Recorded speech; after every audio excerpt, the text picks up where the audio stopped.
Suddenly, a warm and gentle voice filled the room. I am your fairy godmother. I will help you. The fairy touched it with her glowing wand, and the old, torn dress became the most beautiful gown she had ever seen. The prince saw Cinderella, and his heart stopped. He walked straight to her. She remembered the fairy's words. At 12, the magic stops, and one small glass shoe fell from her foot.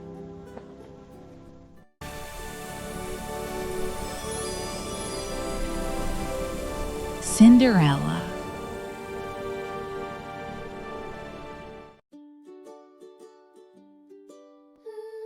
Once upon a time, in a faraway land, in a beautiful house, there was a girl with blonde hair and blue eyes named Ella.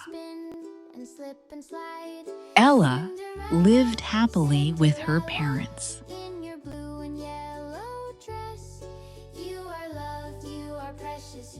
Loved her mother very much.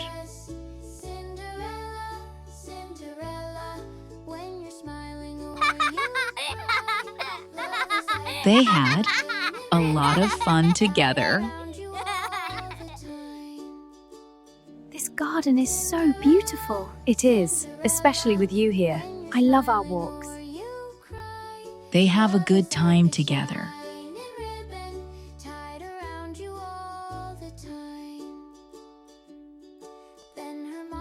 One day, his mother fell ill.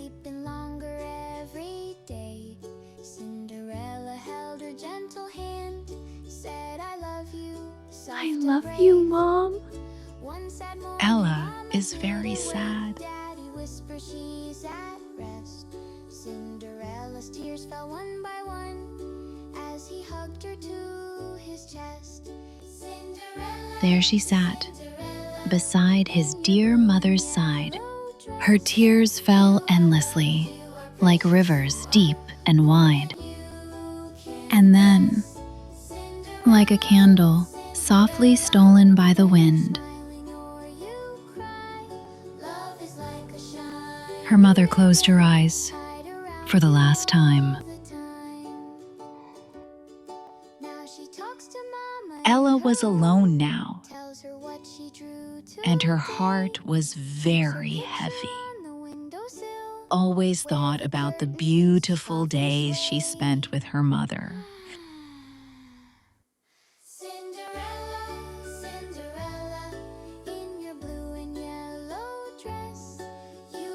And she missed her mother very, very much.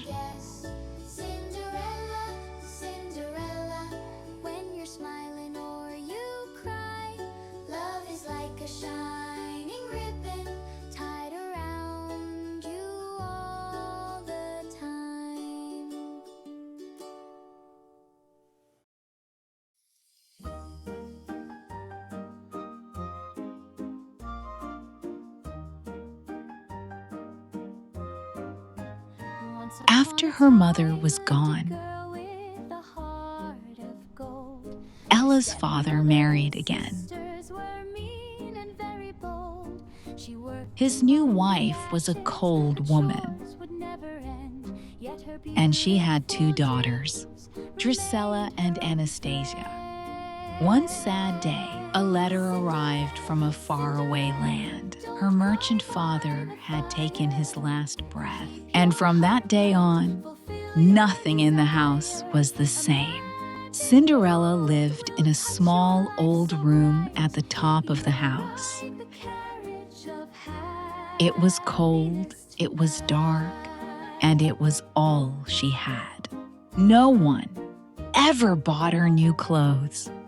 So she took her stepsister's old, worn dresses, Her stepmother and stepsisters gave her all the hard work in the house. She cleaned, she cooked, she swept the floors every day. She worked among the ashes, her chores would never end, yet her beautiful dreams remained. Her dress was old, her hands were tired, her face was covered in ash. And so they gave her a new name. Your new name is Cinderella. They called her Cinderella. You'll ride the carriage of happiness tonight.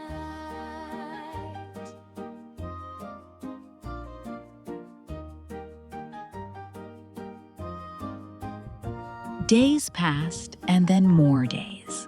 This simply won't do. Do it again. And make it perfect this time, you little cindersoot. Her stepsisters were never kind. They never smiled at her. They never said a gentle word. In the evenings, Cinderella sat alone by the fire. She watched the flames grow smaller and smaller. She thought about her life. She thought about her sadness.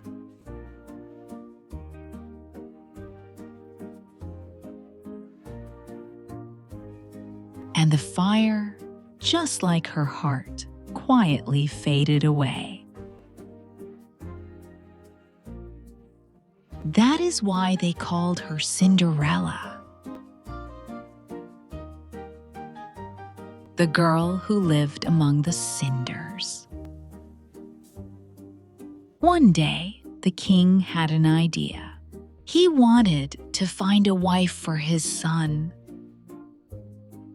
the handsome young prince.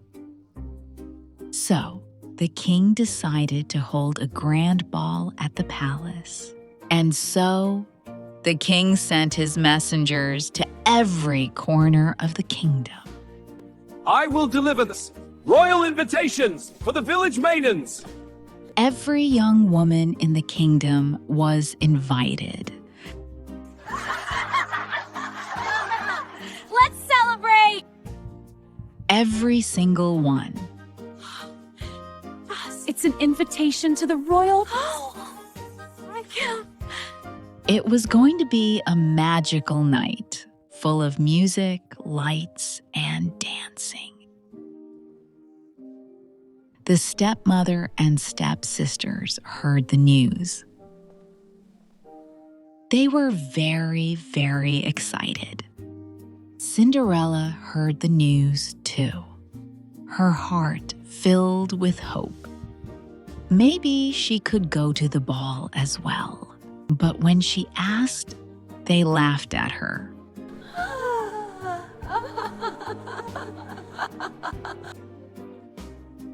They wouldn't let her go to the ball.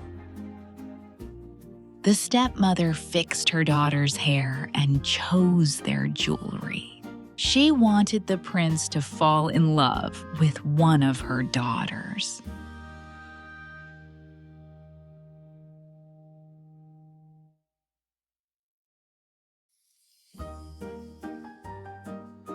The night of the ball finally came. The stepsisters put on their beautiful new dresses and left for the palace. Cinderella stayed at home, and the house became very quiet.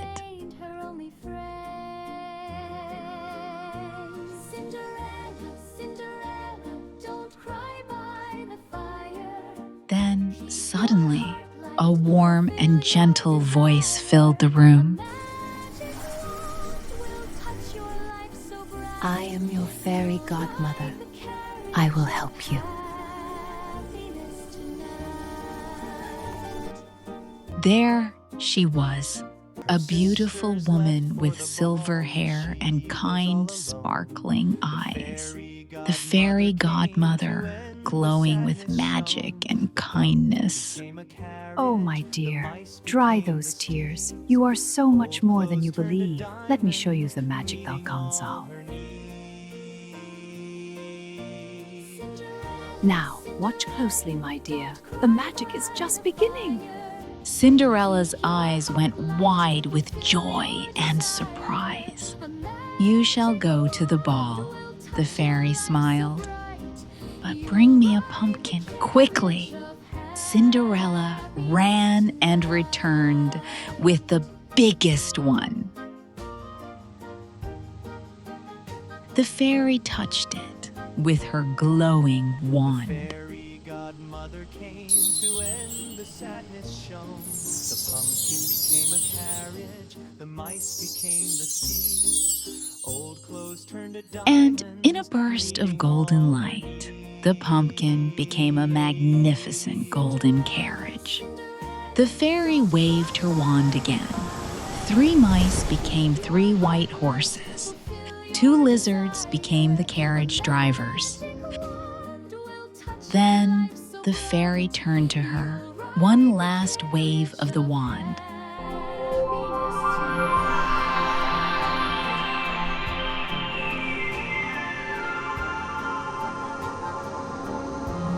And the old, torn dress became the most beautiful gown she had ever seen. On her feet were 2 sparkling glass shoes. "But remember," the fairy whispered, "be home before midnight. When the clock strikes 12, the magic ends."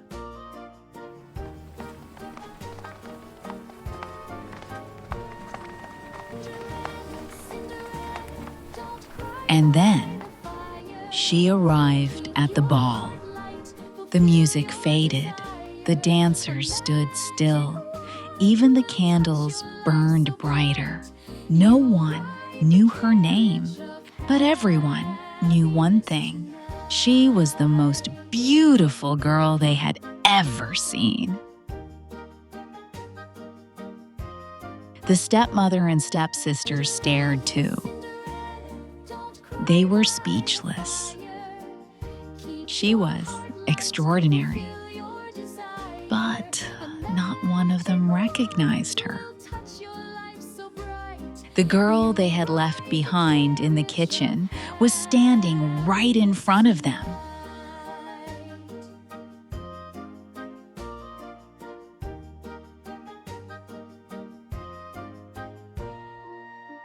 The prince saw Cinderella, and his heart stopped. He walked straight to her. May I have this dance? And so they danced and danced and danced.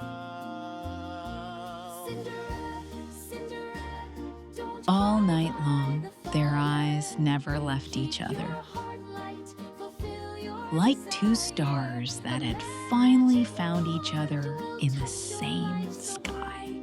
You'll ride the carriage of happiness tonight. What is your name? He whispered. But Cinderella only smiled, mysterious and magical.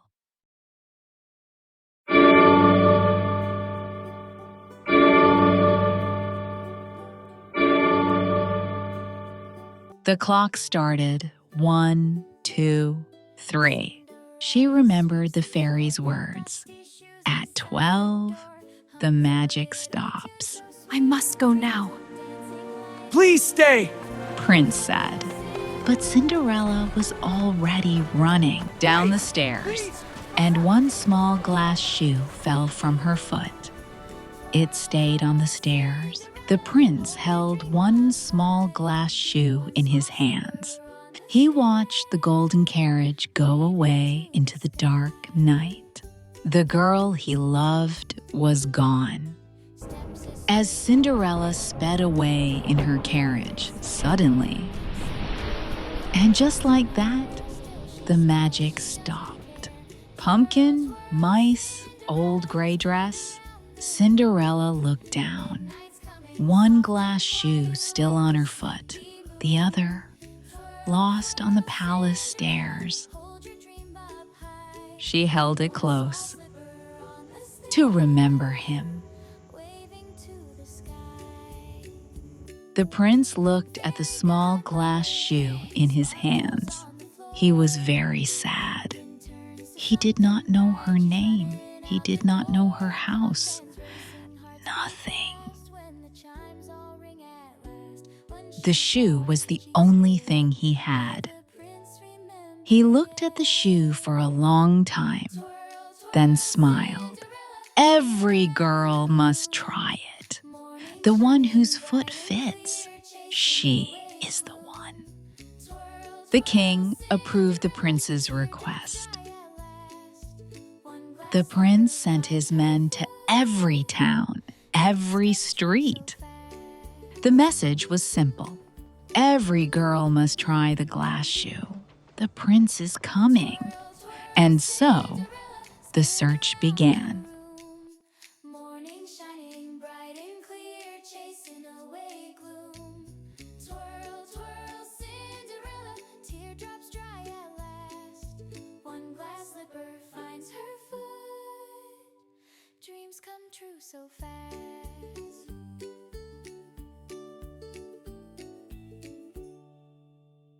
Cinderella ran home fast, just in time.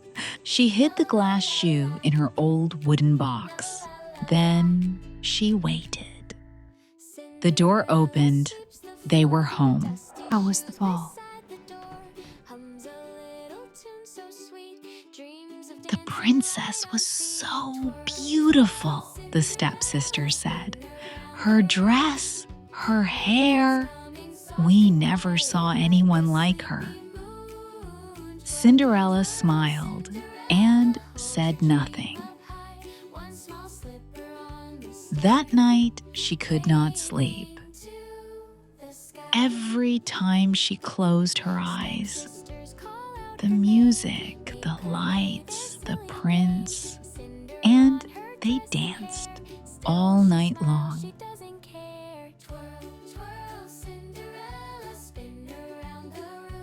The news spread fast across the land. The prince is coming. Every girl must try the glass shoe. Every young girl was very excited. Please fit my foot. Please fit my foot, they all wished.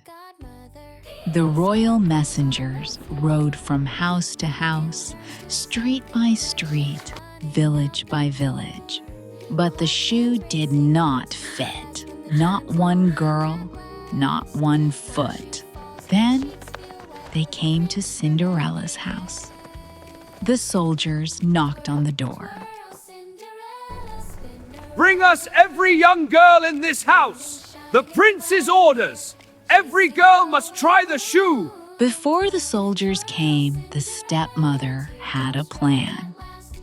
She took Cinderella to a small dark room and locked the door. The soldiers knocked and came in. My daughters are perfect for this. Let us see. It's too big. And for the other. It's a bit tight. Push harder, Drizella. It's not going to fit. I'm sorry, it does ridiculous. The shoe did not fit them. The soldiers started to leave. Then they heard a small voice from upstairs. They went up, opened a locked door, and found Cinderella. A soldier kneels and puts the glass shoe on Cinderella's foot. It fits perfectly. The prince watches them. He sees the shoe fits, and he feels very happy and excited. He says, I found you, my princess. Cinderella looked at the prince.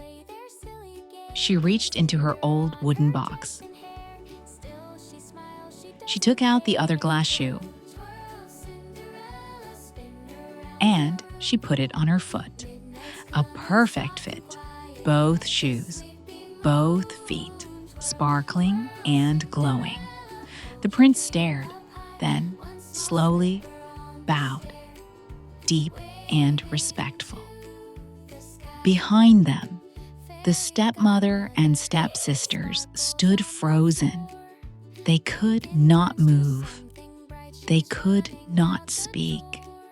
Their mouths were open. Their eyes were wide. The prince looked at Cinderella. His eyes were warm. His voice was soft. "I found you at last," he said. Will you be my princess? Will you marry me and come live in my palace? Cinderella, will you marry me? Cinderella smiled. Yes, yes, I will. Together, they walked out the home into the sunshine.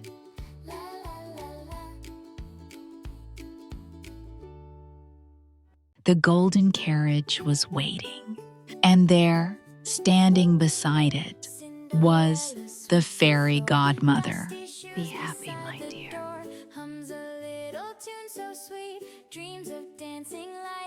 Then the prince helped her into the carriage. Side by side, they rode toward the palace. The fairy godmother watched them go. And with one last smile, she raised her wand and disappeared into 1,000 golden stars.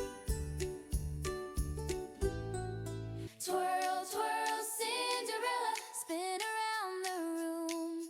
Morning shining bright and From clear, that day chasing on, away gloom.